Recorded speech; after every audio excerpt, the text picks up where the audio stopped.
My job today is to talk about expository literature. Jeannette got to talk about the creative stuff, the sensual stuff, and here we are in the last afternoon. Everybody's a little tuckered, maybe a little sleepy from their lunch, and I'm talking about expository literature. And it sounds so dry and dusty, but it's actually, I think, a source of great inspiration. Mortimer Adler counseled us that we read philosophy, theology, political theory, history, all for this one main reason: for knowledge. That sounds so plain, so simple, but it's really important to keep that in mind, that we're training our students so they know something. So what is it they're going to know? Here's another point. We train our students in expository literature for vision. And Jeanette's given us a lovely image of what it means to be a teacher. A teacher is a mountain guide, right? Every student has to learn, has to climb that mountain on his own or her own, but a good teacher helps the student up the mountain. And what do we get when we get to the top of the mountain? It's very difficult, but it's terribly rewarding. There's a real sense of achievement. Speaking of Keanne Mapes, in our last semester at Tempe Prep, Jeannette and I asked Keanne to take care of our children, and we went for the weekend. We went up to Flagstaff and we climbed Mount Humphreys, which is the tallest peak in the state. It's hard. It was really hard work, but it's a great sense of achievement to have done that. And then when you get to the top of the mountain, what a vista, what a perspective. You see the world as you can only see it from the top of a mountain. That's what learning, that's what knowledge brings us. And what exactly is that perspective, that vista? Well, works of expository literature broaden our understanding of who we are as human beings. In them, we recognize what we hold in common: our nature, our past, our purpose. They deepen our understanding of the human condition, the reality of human imperfection, the affinity we have, all of us have, for God, for justice, knowledge, for love. Great texts sharpen our ability to answer abiding questions about life and death, about life after death, the possibilities and limitations of human institutions, self-knowledge, mystery, the fundamental goodness of life, the burdens of our failings, the confidence in what is lasting, the sober measurement of a world that is in constant change. Through the wisdom classic works of expository literature cultivate, our intellectual, moral, and spiritual freedom expands.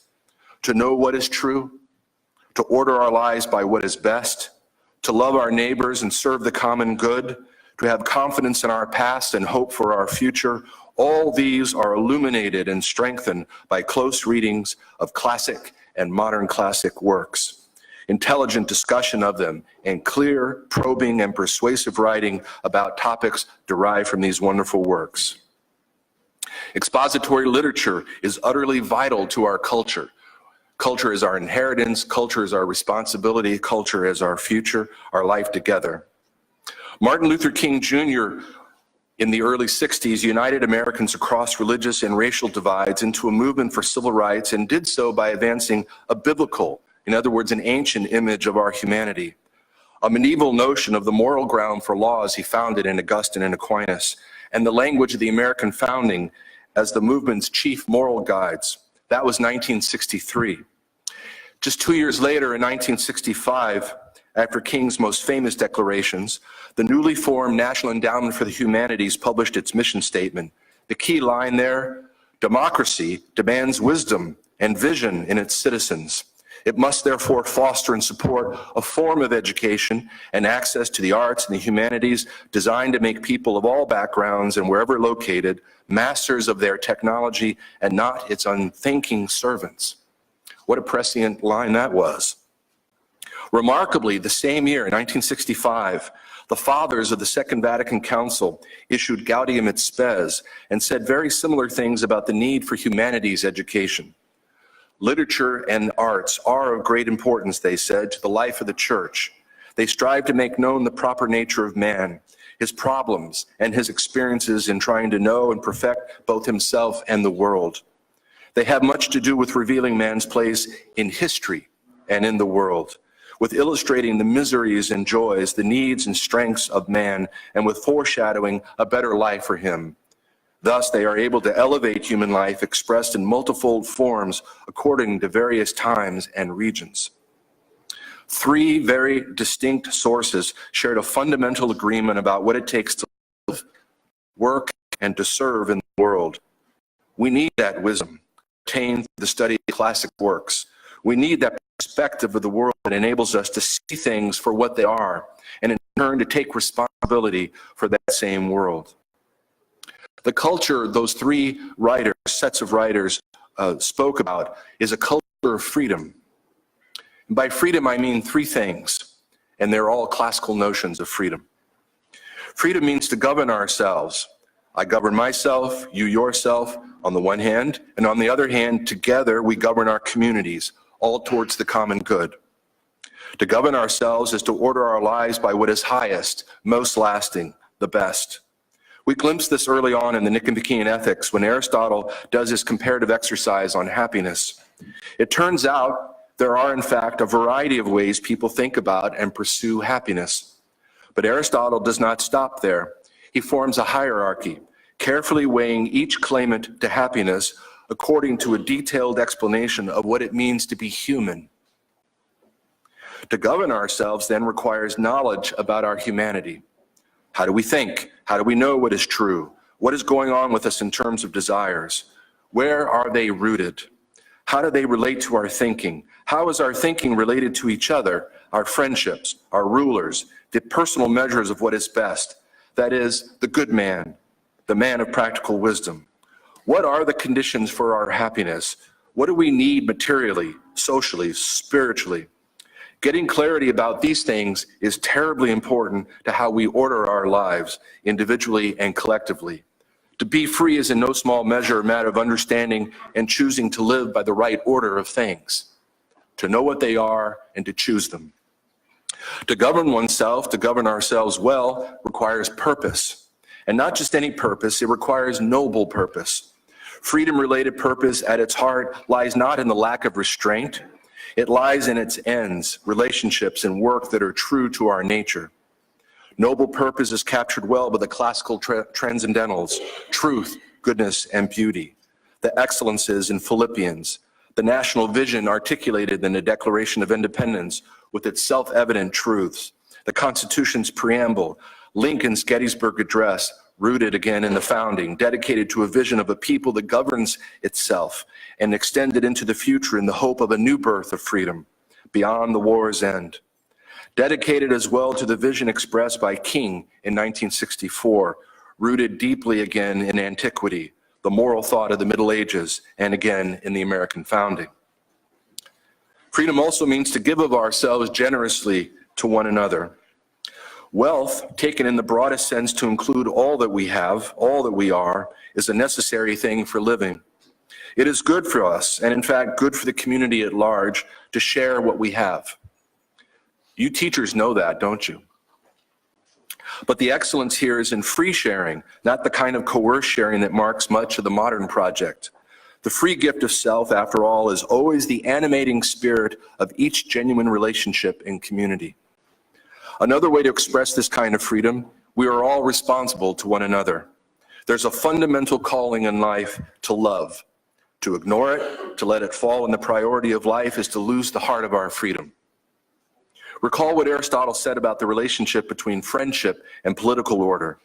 The greater the role of love or friendship in society, the lesser the role of law. The less we love one another, the more we have to rely on law. Now, law is good, it's needed, but law is impersonal. Friendship, personal. Both foster freedom, but there's no getting around the fact that law invokes power. Without force, law means little or nothing. It is a better way of life that the personal, the affective, the friendship, and other expressions of love flourish as the higher source of freedom. Freedom, finally, means to know the truth. Truth enables us to see things for what they are and the order in which they find their places, to act according to those realities, and to order our private and public lives wisely. A man who lives by the truth is free of the confusions and misdirections of uninformed opinion, prejudice, and the kind of self-serving rhetoric of those who would manipulate speech and argument exclusively for the acquisition of wealth, power, and fame. The truth gives direction to how we preserve and improve the social order, informing our laws, schools, and businesses. The truth forges solidarity with our neighbors who suffer. It illuminates human work as something noble. All three levels of freedom require knowledge of the way things are. That's why we study philosophy and history, philosophy including all the other expository works. At the heart of seeking knowledge through expository works is entirely in sync with what we've heard so far about great seminars, about the study of fiction, and that is it's about asking good questions. And this will segue nicely into the workshop that we're going to conduct here in just a little bit. The practical heart of the matter lies in asking good questions. We want to lead our students into the exposition. What is the author pointing to in reality? What is he trying to illuminate? What is his argument? What are his concepts? What is his methodology? And then we shift to evaluation, as Jeannette suggested. Has the author successfully illuminated the reality he is pointing to? If we accomplish anything with our students, it is to help them see things for what they are.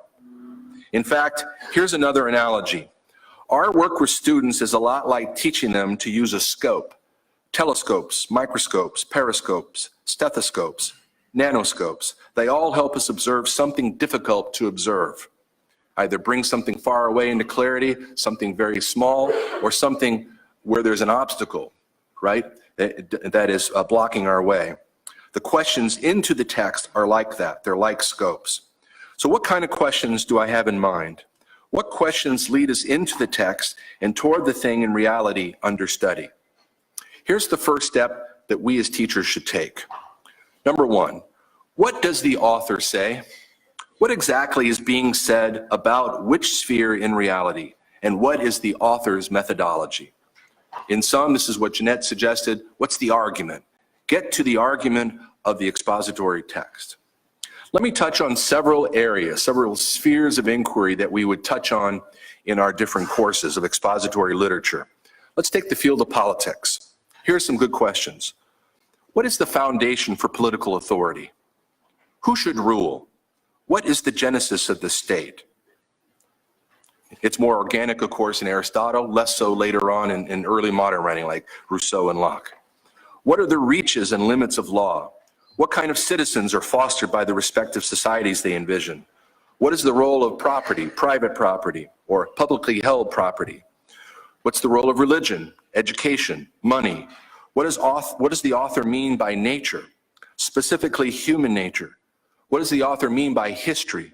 What is his concept of or vision of justice?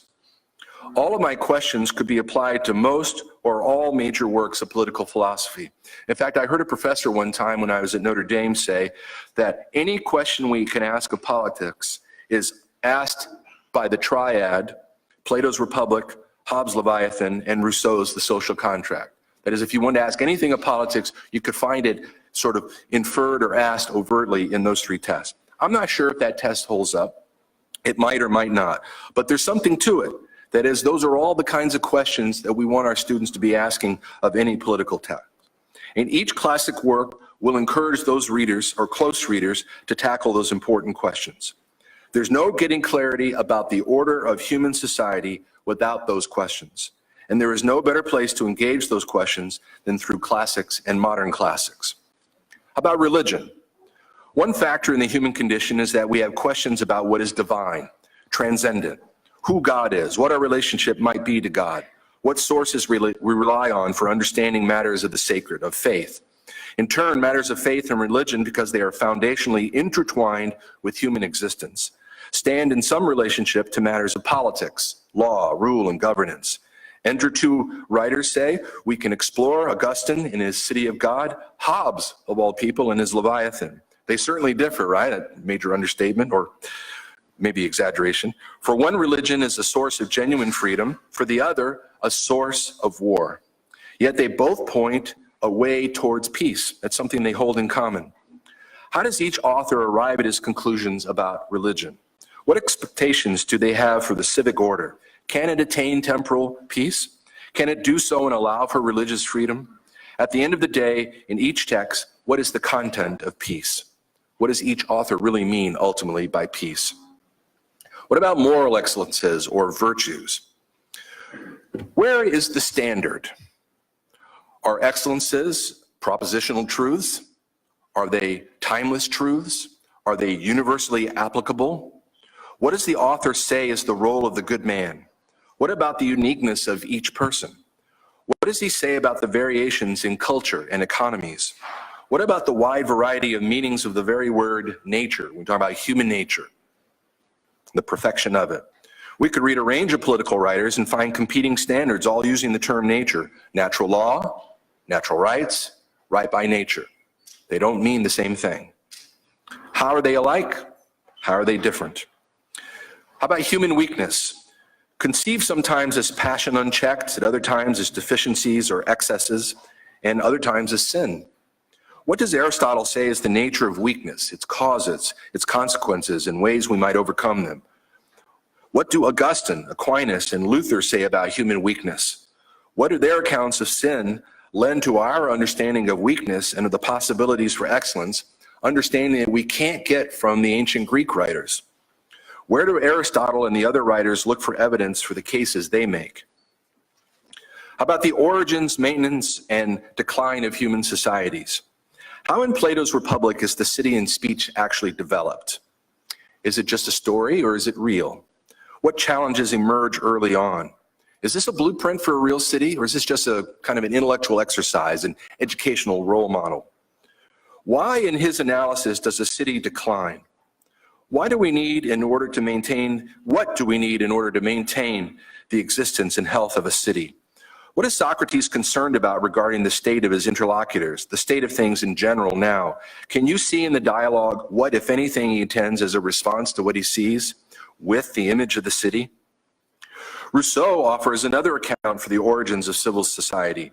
What are those origins? I have in mind, the savage, the independent savage, and then the rise of private property and all the mess that seems to create. And then eventually you get to the point where he's looking around him and he sees everyone in chains. How did that happen? Is this concern for property similar or not to Socrates' concern for luxuries, the very kind of thing that gave rise to the feverish city? What challenges emerge early on? What does Rousseau see in society today, and what does he propose can be done? How about war, its successful execution, the best ways to avoid it, the chief causes of its advent, its lasting impact? What does Thucydides say is the genesis of war between Athens and Sparta? Is he saying that those causes are universal? If not, what does he mean that reading his history will be useful for readers in future generations? In other words, what is it about the war he writes on that will illuminate future wars? What does he say about human nature? Is it stable? Does it change? How does the answer to those questions impact the relevance of his history to readers years later? How does he provide evidence of his account? In all these examples, we've entered into the argument of the author. Now, the next level inquiry goes to the evaluation. Here, we ask, has the author illuminated the sphere of reality he claims to have made clear? Let's take an example, Descartes' Meditations. Some of the questions have to do with his argument, some of them have to do with the evaluation. What questions is Descartes asking? How does he proceed to answer them? What does he say about the workings of the mind, the nature of ideas, the relationship or division between the somatic and the ideal? Now, what level of clarity about thought and certainty has he reached? Is his starting point realistic? Is it fruitful? Compared to the tradition where faith seeks understanding, understanding seeks faith, does either method gain as something the other does not? How about Montaigne's in defense of Raymond Sebon? What does he say about the relationship between opinion and knowledge? What seems to be his concern, his starting point at the very time in which he lives? Does his concern for the fragile connection between man's religious belief and his opinions about things, divorced as he understood it to be for many from tradition or authority, ring true to you? Is there a real problem there? Do you recognize it? If it does, what about his account of the rarity of authenticity? That there are exceedingly few people who practice what they claim to believe, that most of us are religious because we inherit it the way we do our German or our French or our British identity. Is that true historically? If so, what does that mean for how we see the relationship between belief and practice today?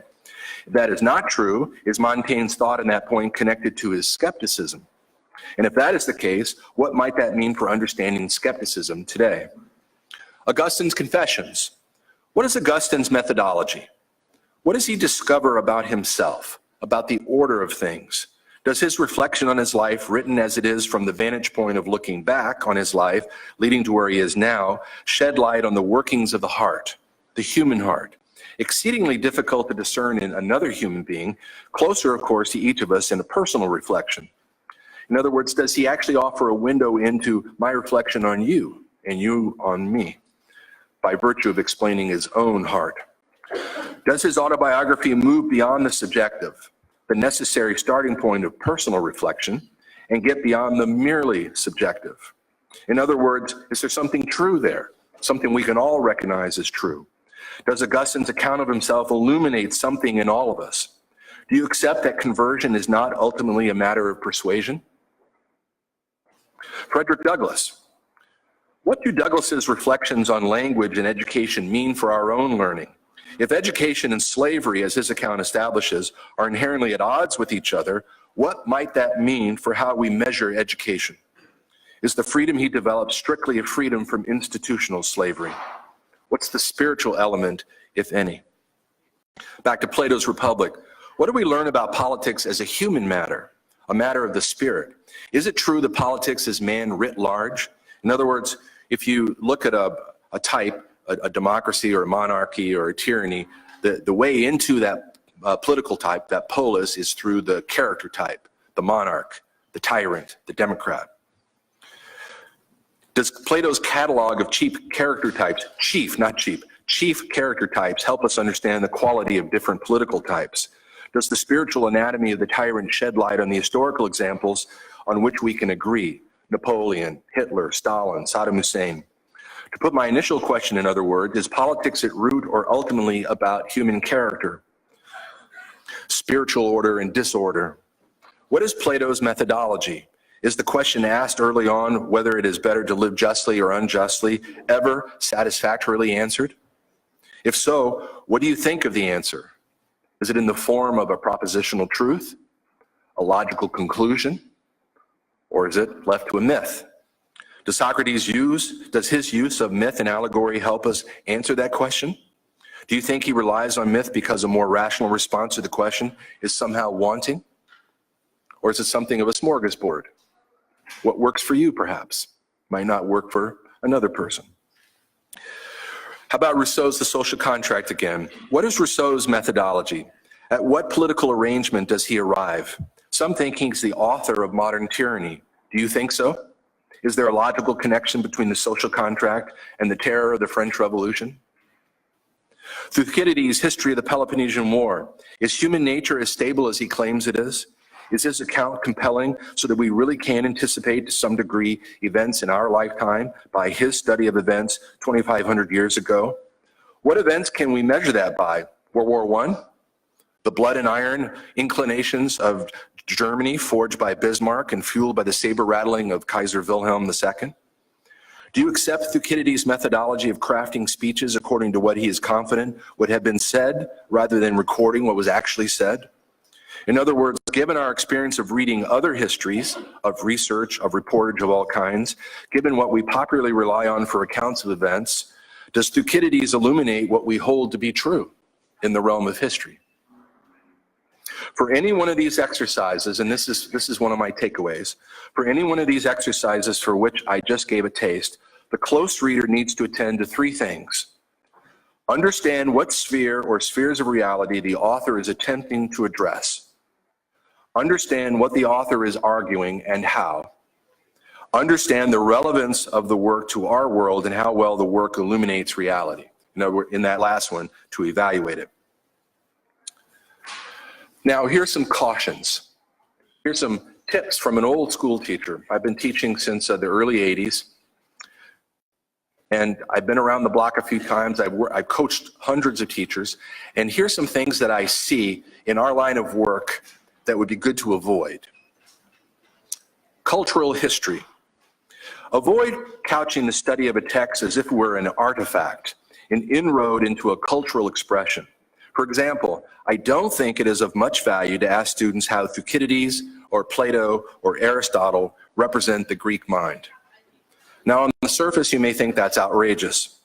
When we think of the wonders of the ancient Greek world, all three are prominent contributors. So it might be a terrible thing that I've just said, but here's the caution. First of all, cultural history and close reading of a text are not the same. We want our students to grapple with the text as an exposition on a field of inquiry, getting the argument down in history with Thucydides or the causes and the implications of war, or understanding how to collect data and to form a hierarchy of human claims, as Aristotle does, to look at a catalog of political types and understand the decline of the polis. These are all really good exercises into very human realms. That's different than cultural history. So we're responsible for helping our students to read the text, not to understand the Greek mind as such. And of course, very few of us are capable of getting our heads around the Greek mind as a kind of univocal thing. Bruno Snell could, Werner Jaeger could, and giants like them. I can't. I would reinforce Jeannette's caution against intellectual history of other kinds as well, placing a text in the history of ideas or into a particular school of thought. Great texts are primarily great because they make us ask questions we as human beings need to answer. And the questions are important and substantive enough to keep to their more immediate formulation as found in the text. I would also caution here against strict chronological reading lists. That is, reading things according to ancient to contemporary, ancient to medieval to early modern to modern. Now, there's something to be said for that chronology, but here's the deal. Most of us are working inside of secondary schools, and I think that what we need to do is to teach texts according to the development of our students. And it's just a fact, I think, that our students are not ready for some of the great ancient and medieval texts until they're older. I think they're capable of some of the early modern and modern texts when they're younger, say 9th and 10th grade. So my advice would be, don't try to, torque or wedge the reading list into a strict chronology. Look out for straight line causality, or reducing all events that follow a particular writer or a particular historical event. Some people today would say that all the problems that ail America today are rooted in John Locke. Put your finger on Locke and trace the steady demise of liberalism all the way to the unfettered individualism we see today. There's some very respectable and worthwhile voices arguing along those lines, but I think it's a mistake. We should not ignore the influence of John Locke, nor should we ignore the formative roles played by the natural laws inherited by the founders through the study of Cicero, Blackstone, and Cook. We shouldn't ignore the Puritan emphasis on community played, and it's the important role that it played in the founders, as did the general confidence they had in the role of religion. Can we arrive at those influences through the reading of the founding documents and through a good history book? Yes, we can. We can certainly see the founders' recognition of secondary associations, especially the consistent and clarion call for vibrant religion as an absolutely vital element to government and to character and to the health of the nation. Something the teacher would benefit to know, Locke was not the most off-cited philosopher at the Constitutional Convention. It was Montesquieu, the comparativist. Very interesting datum. Try to avoid worldviews that close a door. I'm not up to the argument against the proposition that everyone has a worldview. I tend not to think that everyone has a worldview, and I tend not to think of the text that I teach or lead my students into from a vantage point of a worldview. Some people say, you can't help it, and by saying that, you're buying into a worldview. I don't know about that. But here are a couple of common problems. Sometimes we see a tension between a biblical worldview and the Greeks, that somehow Plato's dialogues and the like are subversive to a biblical narrative. It has a lot to do with the treatment of the body and perhaps things that are lasting that don't have to do with the lastingness of the body. So if you believe, for example, in the incarnation, perhaps you have a difficult time squaring that with a Neoplatonic explanation of the distance between the somatic and the ideal. Also, sometimes we hear that there's tension between science or a scientific worldview and a religious one. If scientific theory appears at odds with my faith, it can't be true. If religion is at odds with the findings of science, it must be false. The response I propose is not a dismissal of one source or another, without dismissing the real challenges there. The better response is a recognition of possible compatibility. As humans, we participate in every level of reality. And while those levels are discrete, each from the others, at least as we articulate them in the liberal arts, it is the one human mind that is able to explore them all, discover what is knowable, and live accordingly. We get that kind of integrated understanding of our existence in Aristotle's Ethics and Aquinas' Treatise on Law, with their attention to each element of our makeup as humans. The range of human needs rooted in material or corporeal existence, all the way to the spiritual. Michael Polanyi says something similar in Personal Knowledge, a wonderful book. I don't know if anyone reads it in their programs, but I commend it to everyone as teachers. Undergirding science and religion, Polanyi said, is faith, or at least a kind of faith or belief, a fundamental confidence that what is not yet discerned or discovered is still worth pursuing. Faith-seeking understanding is the classic framework.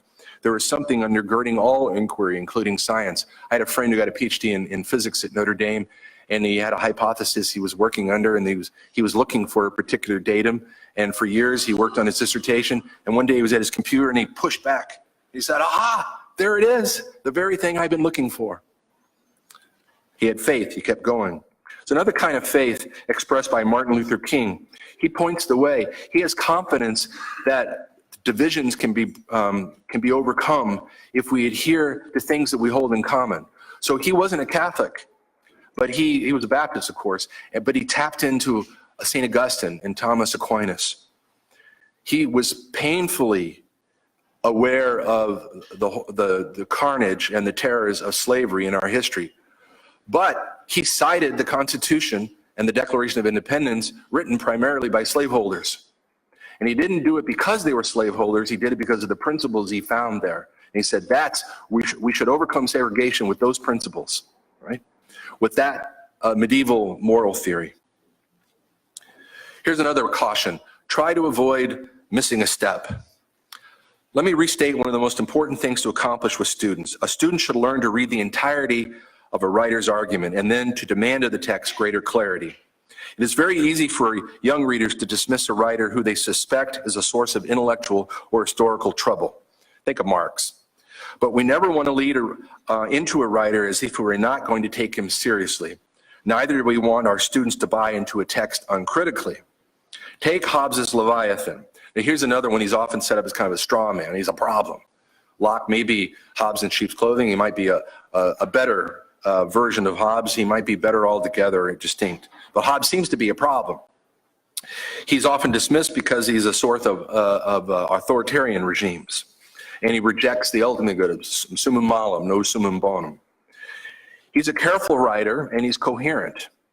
He follows a logical course of development and is asking questions relevant to the realm of study we call politics. He invites us into that study. But we get to the end of the Leviathan and we go, what happened here? I followed his train of thought and here I am under an absolute monarch. So this is a very interesting question. How did we get there? Well, it might be that the readers have not followed him down the train of thought very carefully. It could be that they followed him and just missed a couple of beats. What do we do? Well, I suggest doing this. Go back and examine that concept, the laws of nature. I think that's a typical kind of language that can be a stumbling block to students. They sort of, oh, that sounds good. Natural law, natural rights of man, or what is right by nature, the laws of nature, kind of blends all together, and so an easily blurring of distinctions. Go back and examine what he really means by them, and see if he actually is in concert with Aristotle, Cicero, and Aquinas. He means something different. In nature, it ends up ought not be assumed as one of the ways, the way he means it is not one of the ways that Aristotle meant it. And of course, Aristotle has multiple uses of the word nature. How about Adam Smith and the Wealth of Nations? This is a very interesting exercise. Adam Smith in the 5th book has a whole set of programs for the poor. And we might think, I didn't know that about Adam Smith. He's genuinely concerned about poverty and about lifting up the poor and really sort of maybe even a Christian concern for them. And then we discover that what's really going on is that Smith is very concerned about the rabble who's coming in from the countryside, and they're moving in, they're taking industrial jobs, and they bring with them kind of an edgy evangelical religiosity, and they upend the cart. This is not our liturgy. This is not our way of doing things. These are not our manners, our way of talking. So he's a big advocate of public schools and public museums and newspapers and things that will quell the hot spirit of the rabble that comes in from the countryside. So the motivation for helping the poor or lifting them up is not the same thing, say, as Christian charity or mercy. It's not even a matter of justice. It's very interesting. Somebody might say something similar about Locke. Locke doesn't seem to care about the poor at all. Locke doesn't really talk about the poor in the second treatise on civil government. But it's not to say he's not concerned about the poor, it's just not in that text. But it would be too much, it would be an overstep, not a misstep really, but an overstep to impugn him for something that's not there. Now you could take liberal starting points and run out kind of a laissez-faire libertarian approach to government. You could also take the same premises and run out a welfarist approach. I've seen that done. I can recreate that for you. Here's another caution. There's a lot of confusion, I would say, in our movement about virtue. And it's not that we should be concerned about virtue. We absolutely should be concerned about virtue. But I think there is confusion about it, or at least there's confusing language about it. For one thing, wisdom, for example, is commonly bracketed off as a separate category. But wisdom was and is a virtue. It is one of the capstone virtues, embracing and encompassing all the excellences of the mind, offering the finishing touch to well-educated individuals who are now ready to engage the world. If love is the greatest of human excellences, one of its most important expressions in all of history and in all of our culture is the love of wisdom, a pillar in our heritage. But wisdom's in a line of intellectual excellences, practical wisdom, science, knowledge, theory. These are all stated by Aristotle as excellences of the mind. For another thing, there's a whole realm of excellence regularly neglected. We are all familiar with moral virtues, and as I just touched on, there are intellectual virtues.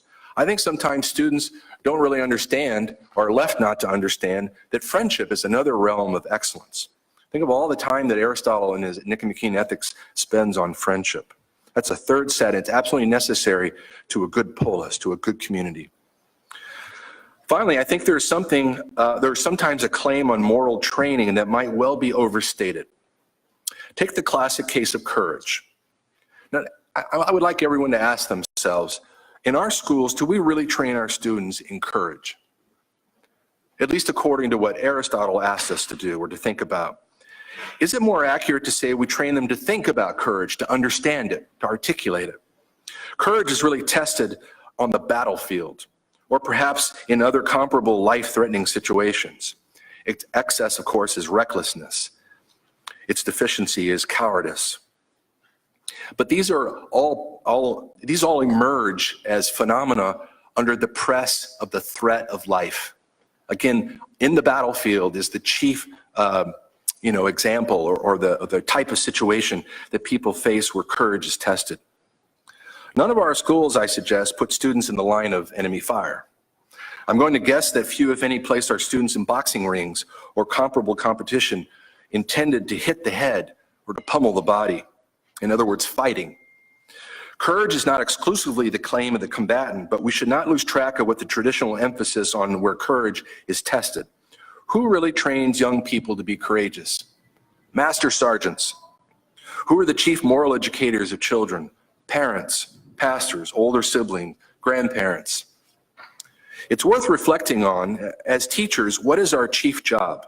I propose it's to train the minds of our students, to help them develop intellectual excellence, to lead them up the mountain where, having arrived there through a lengthy and substantive education, they have a body of knowledge under their belts, a wisdom about the world that marks their minds and is set in place to help them engage the million choices and contingencies they will face. Yes, we guide them to understand moral virtue, but in our study of expository texts, we really don't oversee the practice, the habitual practice that Aristotle says is necessary for the development of moral virtue. Now, you may well have a program in moral character. In fact, your program might be catechetical, might be pastoral and such, But that's not the same thing as studying an expository text and arriving at knowledge about moral virtue. Here's another caution, the isolation of ideas. Jeannette said that she said enough, I believe, about the weakness of teaching our students to see text in an intellectual history. I want to add one brief point about that. I want to propose that everyone think about this. I don't think ideas have history. I think that people have history. And if we think about ideas in that relationship, I think it changes the way we think about ideas. Here's another caution, an overemphasis on any one factor. This was similar to the linear thinking, one cause. Take geography, for example. Sometimes it was, we've heard it said by some historians that really it's the Mediterranean climate and the geography and such that enabled Athens to rise up. And, I look at that and go, but there were other Mediterranean, locales, and they didn't have Socrates, Aeschylus, and Homer. I think the students need to be, in their study of history, need to be open to the fullness and mystery of life as it emerges. Attention to the range of factors, attention to ones that are most uniquely formative and lasting. There were other cultures that benefited from the Mediterranean climate. Only in ancient Greece was philosophy born. There were comparable climates and environments to ancient Israel's, but only there was what we call revelation born. So you think about that. The two chief sources of normative authority in Western history, philosophy, the love of wisdom, revelation, the love of God, these two great loves, these two great normative sources were born in very discrete places. But their climates were not unique. Let's talk a little bit more about history, because that's a big area of expository works that we teach. And Adler has a very good piece of advice. He would, especially for teachers, I think this is true. He would say, read multiple histories. Don't just read one. Although I think it's really good to kind of disciple ourselves to a great historian. But some of us we have to work with a history book, right, in our curriculum. So work hard at finding a good history book. History consists, as Adler says, of narratives, stories, and selective representations of the past. I think it's really important to keep our eye and our finger on the fact that it's story, it's narrative. It's not just one darn thing after another. It's not just a list of facts and events and places. It's a narrative, and that makes it more pleasurable. It also makes it that we can get our heads around it. We're really made for narrative. We're made for story. So history is sort of a natural thing for us. We're also made for the past. Every one of you, I'm sure, if I go to your house, you have remnants of the past. You have pictures of your parents and grandparents. You have maps of your favorite places. You have paintings from your kids. You have paintings from your favorite places from the past. You have a furniture that you brought from one house to another. As soon as you move into a house, you make it your own by things from the past. We're made for history. History has a lot to do with our liturgies, with our rituals, with the way Andrew Ellison said, with the traditions of our schools. I think our challenge is most typically what to do with a textbook or with original documents, especially as we find them in textbook. The latter as such are not expository works, but textbooks are. And the textbooks are lectures, documentaries, and other narratives that provide a context for original documents, can help our students enter into these documents with greater intelligence. I think the number one job for a history teacher is to help the students see what it is we are studying. And here are a couple of tricks, especially with younger students. For young students, I think it's important that they have an image by which they can grasp the complexity of order in history. I like to use the acronym, I've taught 7th grade history quite a bit. I like to use an acronym, GRAPES. GRAPE stands for geography, religion, art, politics, economy, and science. Science and invention, okay? These are all vital and evident elements in a civilization, the largest expression of historical order. The largest communities we know are civilizations. These young students are able to master at some significant level what the Greeks created, say, what they expressed and what they accomplished, the spirit of their culture.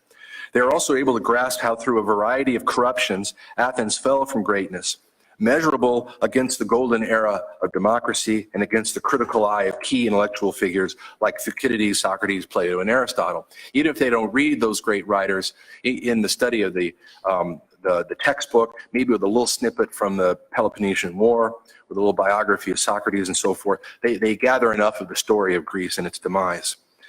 The young students grasp, too, that while Athens as a city failed to reform, Greek philosophy retained or perhaps regained its force as was later absorbed under Latin Christianity into Western culture, especially in the Middle Ages. They recognized the political language of the ancient world as passing on to ours. Constitutions, monarchy, democracy, tyranny, moral and intellectual excellences, the very language of politics derived from the Greek polis and so on. By the way, a great little thing to do with little students is to have little games. I always give them the Greek alphabet, and I say, I'll give $1 to the kid who recites it faster than any other kid. And I had a kid, the last time I taught ancient history, he did it in just under 4 seconds. He got that $1, you know, it was great. And you could see it was coming. One kid did it in 12, the next kid 9, and you know, oh, this is pretty good. It's like a horse race. And then this kid came blazing in with just around 4 seconds. But they love that kind of competition, and then they master a little bit of Greek culture. The young students are also able to grasp the limits and possibilities of geography and economies and the centrality of religion. For example, Mesopotamia, Egypt, Greece, and Rome all relied on bodies of water, the very name Mesopotamia, of course, and they relied on trade routes and the like to build their civilizations. They also understand that each civilization found in myth and ritual deep sources of understanding and unity. All this is to say the young students are very much capable of seeing the patterns of civilization emerge, but they must see it. They have to get their hands around something, not only narrative, but something empirical. This is the stuff of history, because it's the stuff of civilization. For older students, the gravity of gaining and losing order is more deeply grasped, especially through the study of more mature texts. For example, a close reading of the Platonic dialogues and of 20th century history. As mature students, they are capable of drilling down to the spiritual roots of loss and the gain of order. They can understand more of the tyrant's agitated soul. Like students of anatomy, they can trace the source of dissolution in the spiritual decline from the good man's rule in Plato's Republic to the tyrant's. Younger students understand that religion is everywhere at the foundation of civilization. Older students can penetrate to the internal struggle experienced by Thomas Becket, Thomas More, and as Jeannette explained, Ivan Karamazov. The older students tour through the range of philosophical texts from antiquity into modernity, and it gives them more than a grasp of the range of experience. It gives them layers of insight into the abiding and risky enterprise by which humans attempt to order their lives. They learn to see the tender foundations on which freedom rests, how the seeds of corruption and violence are sown by ideology, and how the importance of recollection is a never-ending human need. On that point of ideology too, they learn to see the difference between philosophy and ideology. Philosophy is the study of things as they are given. Ideology are the questions of things in a second reality. Again, these studies are profoundly human. History is the field of human activity. We neglect it at great cost to our students' wisdom and to the health of our culture. Here's a caution about history. It's important for our students to avoid false inference or to jump to false conclusions. A good cure to that is to make sure that they see the full picture, as full as they can possibly see. Bring a particular event or a particular person into greater clarity by offering a broader scope. Here's an example. Everyone's heard this, that Lincoln claimed that America was something like the last best hope. This, I've seen in person, can be openly mocked. People go, America, the last best hope. Look at all our failings. Look at slavery itself. Look at the terrible division our country is in right now. What's so great about America, and so forth. And I'm not here to pitch exceptionalism. What I am here is to pitch history.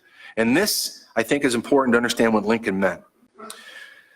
The phrase comes from Lincoln's annual speech to Congress, and it comes after a long litany of practical policy statements. Rather boring, actually, when you read it, but it's real concrete.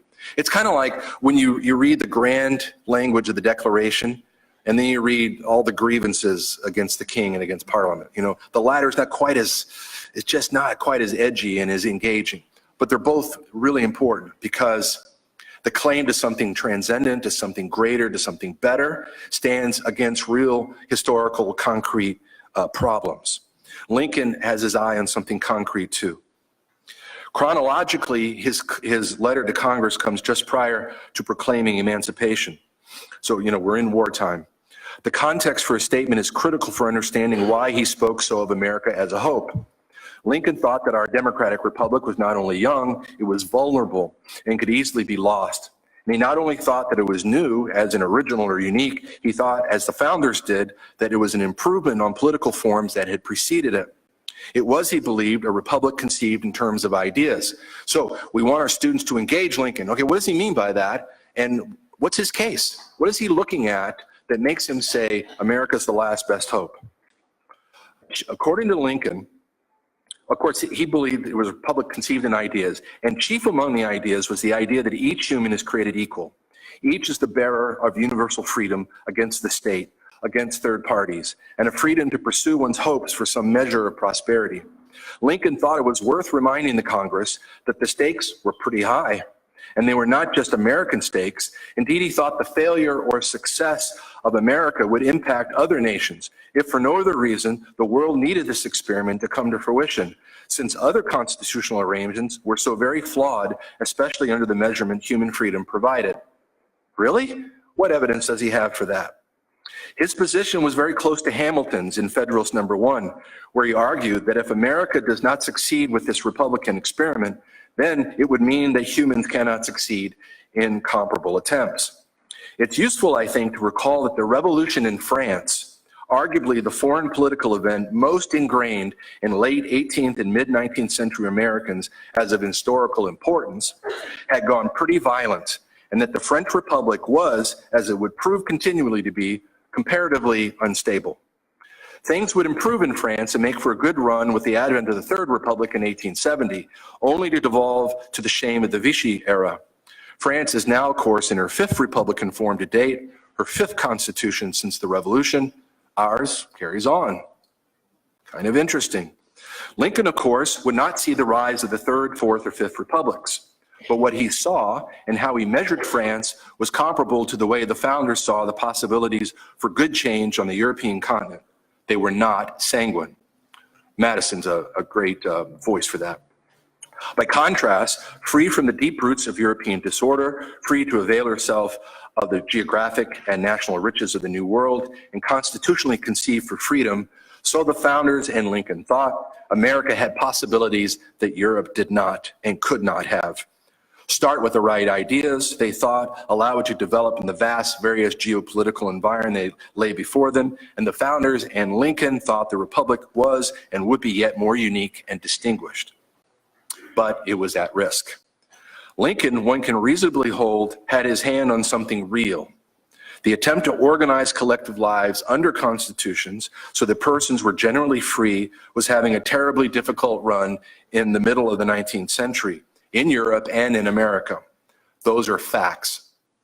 That the bloody century that followed was worse in spades perhaps gives credence to how he saw things. Things are unstable, they could go badly, we better get this right.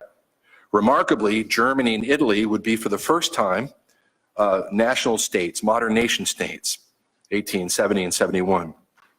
Italy would prove to be the most unstable polity on the European continent in the 20th century. Germany would prove to be the chief fomenter of World War twice. In other words, the struggles in Europe continued along the lines of the concerns that Lincoln voiced. All these cautions I've touched on are intended to remind us of the importance of studying great texts and studying them well. To study history in its complete, its fullest, its widest, its deepest, its broadest understanding by its greatest scope. I propose the singular purpose that we want our students to be free, to reach the summit of learning, a great achievement and a wonderful perspective on the world. A perspective we recognize as wisdom and one that fuels the responsibilities our students will shoulder for that same world. If history has taught us anything, it is that we need great men and women with keen minds and expansive hearts, great hearts indeed. Hearts and minds for wisdom, for God, for their neighbors. We need them to mediate between warring parties because war just doesn't seem to go away. We need them to defend the defenseless because the defenseless don't go away. There are more slaves today than there ever were in history. We need them to develop humane workplaces. And looking around us, we know that the National Endowment for the Humanities called to make sure that technology didn't make us servile is a real challenge to the people around us. Our neighbors are in real dire need of something more humane. We need them to temper and direct technology to genuinely human purposes and not at our expense. To remember our past, to adapt according to what is true to our nature, and to sustain hope for our future together, as only people do who see how utterly precious the order of things is, how difficult its advent has been, how its enemies would upend it, and with it, our hope for the future together. This is our challenge. I, for one, am really encouraged. I'm heartfully encouraged by you and by your missions. Keep up the good work, keep teaching great texts, and teach them well.